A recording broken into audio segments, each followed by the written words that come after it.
السلام عليكم.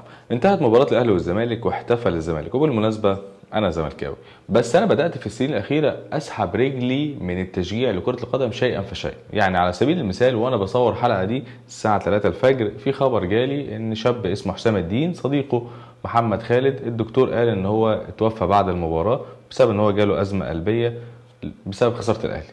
شوف بقى محمد خالد موت كام واحد من اهله واصحابه معنويا لما سمعوا وعرفوا بالخبر ده.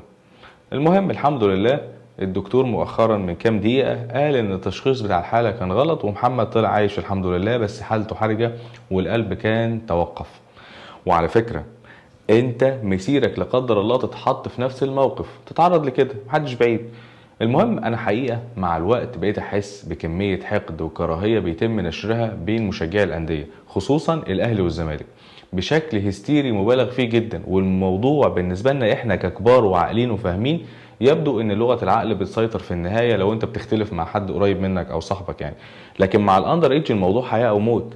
اللي بيشجع غير فريقي هو عدوي، ومتاح ان انا اشتمه بامه، ومتاح ان انا اخوض في عرضه، ومتاح كمان ان انا اخوض في اعراض اللعيبه. المصيبه ان اللي المفروض ينبذوا العصبيه ويكرهوا الناس في العصبيه ويقربوا الشباب من بعض بيعملوا العكس وبيولعوا الدنيا.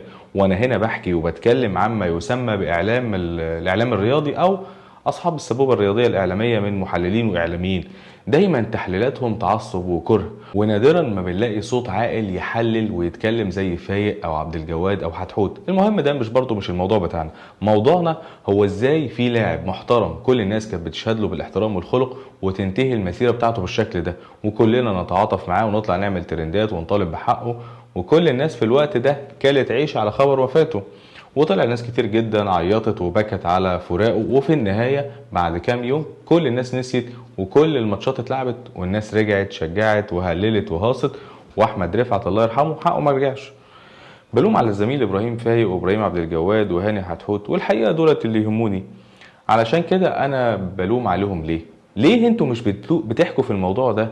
اعملوا محاولة اخيرة ولله علشان تخلصوا ضميركم تجاه الموضوع ده.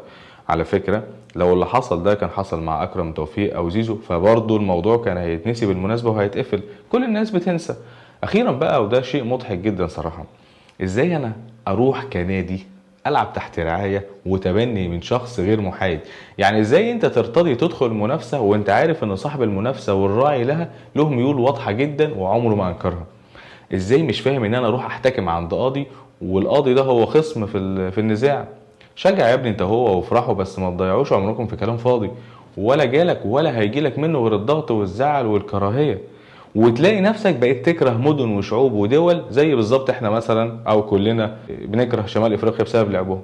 تخيل كده انت بتكره دول بسبب الفريق الفلاني والفريق العلاني عشان بيلعبك وحش. اللاعب اللي بياخد 20 مليون في السنه ده ربنا يبارك له ويسعده، اتجوز بدري وجاب افخم عربيه وافخم فيلا، وانت لسه بتشعبط في القطر والميكروباص وتقف في طوابير عشان تروح تشجعه. هو عاش حياته ونجح وساب فريقك وراح لعب في فريق تاني، وانت واقف مكانك محلك سر، ولسه برضه عمال تقول ولا في غيره يفرحنا. وهي دي الحاجه الوحيده اللي بتفرحنا. ربنا يهديك ويفوقك من الغيبوبه دي. السلام عليكم.